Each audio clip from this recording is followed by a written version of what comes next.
माता वैष्णो देवी के मंदिर से जुड़ी कई कथाएं प्रचलित हैं, जिनमें से एक है भगवान राम का वनवास के दौरान वैष्णवी देवी से मिलना।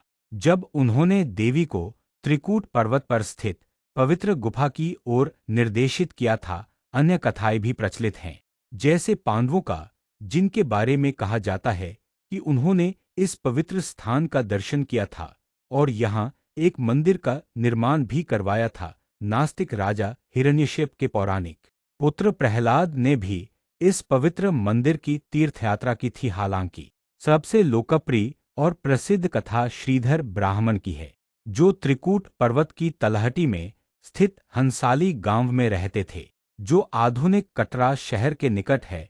श्रीधर शक्ति के परम भक्त थे। अत्यंत गरीब होते हुए भी एक दिन कन्या रूप में स्वप्न में प्रकट हुई देवी वैष्णवी से प्रेरणा और आश्वासन पाकर श्रीधर ने एक भव्य भंडारे का आयोजन किया। भंडारे के लिए एक शुभ तिथि चुनी गई और श्रीधर ने आसपास के गांवों में रहने वाले सभी लोगों को भंडारे में आमंत्रित किया। इसके बाद श्रीधर घर घर जाकर अपने पड़ोसियों और परिचितों से कच्चा माल देने का अनुरोध करने लगे, जिसे भंडारे के दिन मेहमानों को पकाया और परोसा जा सके। कुछ लोगों ने तो मदद की, लेकिन कई अन्य लोगों ने उनका अनुरोध ठुकरा दिया।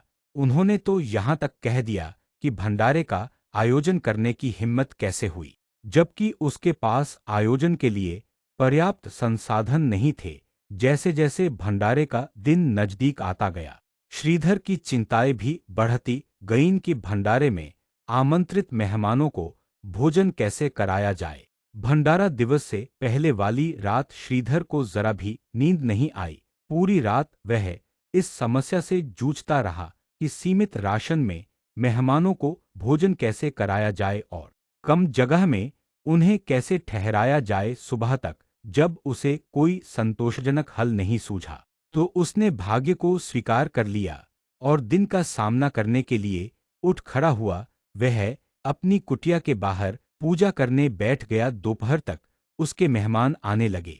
उसे पूजा में मग्न देखकर वे जहां भी जगह मिली वहीं बैठने लगे। आश्चर्य की बात यह थी कि श्रीधर की छोटी सी कुटिया में बहुत सारे मेहमान आराम से बैठ गए और फिर भी काफी जगह खाली रह गई। पूजा समाप्त होने पर श्रीधर ने चारों ओर देखा और पाया कि बहुत सारे मेहमान आए हुए हैं।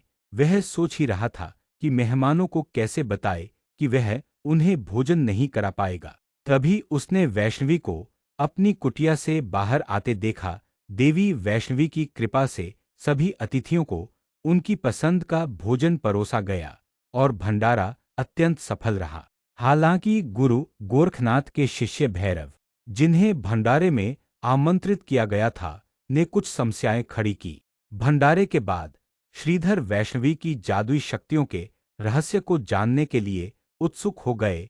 उन्होंने युवा वैष्णवी से उस दिन की रहस्यमयी घटनाओं का स्पष्टीकरण मांगा। उन्होंने उन्हें पुकारा, लेकिन वैष्णवी वहां मौजूद नहीं थी। उन्होंने बार बार पुकारा, लेकिन परिणाम वही रहा। वैष्णवी कहीं दिखाई नहीं दी। श्रीधर को एक खालीपन का एहसास हुआ। फिर एक दिन उन्होंने उसी युवती का सपना देखा, जिसने उन्हें बताया कि वह वैष्णो देवी हैं। देवी ने उन्हें अपनी गुफा का दर्शन कराया और उन्हें 4 पुत्रों का वरदान भी दिया। श्रीधर एक बार फिर प्रसन्न होकर गुफा की खोज में निकल पड़े और उसे पाकर उन्होंने अपना शेष जीवन देवी की